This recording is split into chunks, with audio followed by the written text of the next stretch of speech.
శ్రమ గల వారికి దీనులకును న్యాయము తీర్చుడి. శ్రమ దోచుకుంటున్నారు, ఇక్కడ న్యాయం చేస్తున్నారా? అన్యాయముకి ఈరోజు హింసించేవారే ఉన్నారు కానీ, శ్రమ పెట్టేవారు ఉన్నారు కానీ, న్యాయముగా మన పక్షమును పోరాడే వారు లేరు. ఈరోజు మీడియా లేదు, ప్రభుత్వం లేదు, ఆఖరికి పోలీసు వారు కూడా లేరని ఈరోజు యావత్తు ప్రపంచం తెలియజేస్తుంది ఈరోజు. హల్లెలూయా. కానీ మనుషులందరూ గమనిస్తున్నారు ఈరోజు. మంచివారు కావచ్చు, చెడ్డవారు కావచ్చు, పరిశుద్ధులు కావచ్చు, భక్తిహీనులు, భక్తివారు, ప్రతి వారు కూడా గమనిస్తున్నారు జరుగుతున్న విషయాలను. అదేవిధంగా మన దేవుడు కూడా గమనిస్తూ ఉన్నాడు. హల్లెలూయా. అందుని బట్టి ఈరోజు దేవుడు మనతో మాట్లాడుచున్న మాట, భయపడద్దు. హల్లెలూయా. అందుకే సామెతలు 24:9 అంటాడు కదా, మూర్ఖుని యోచన పాపము. ఈరోజు ఈ మూర్ఖులు ఏం మూట కట్టుకున్నారు? పాపాన్ని మూట కట్టుకున్నారు. ఈరోజు దొరికిందండి సామెతలు 24:9లో,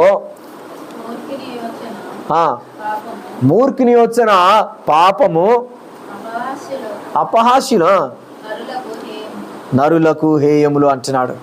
ఈ మూర్ఖపు ఆలోచన, మూర్ఖులైన వారు చేసిన పని ఇది.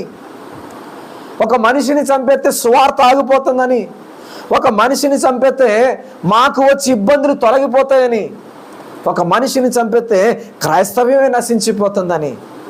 2024 సంవత్సరాల క్రితము క్రీస్తుని చంపివేస్తే క్రైస్తవ్యం ఆగిపోయిందా?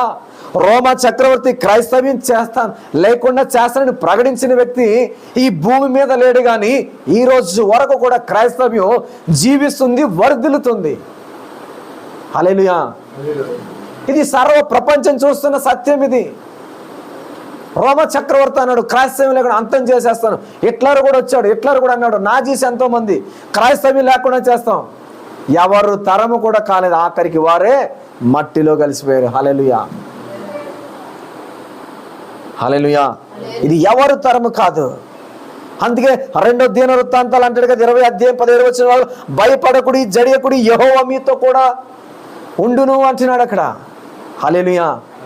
మనతో ఎవరున్నారంటే ఈరోజు యెహోవా ఉన్నాడు కాబట్టి భయపడకండి. ఇలాంటి ఘటనలు జరుగుతాయి.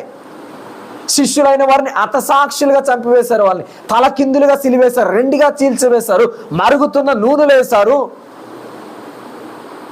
ఏంటమ్మా? 2వ దినవృత్తాంతాలు 20:17 హల్లెలూయా.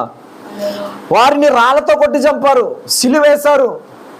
తోమానైతే బల్లెం పోటుతో కొట్టి చంపారు. అయినా క్రైస్తవం ఆగిందా?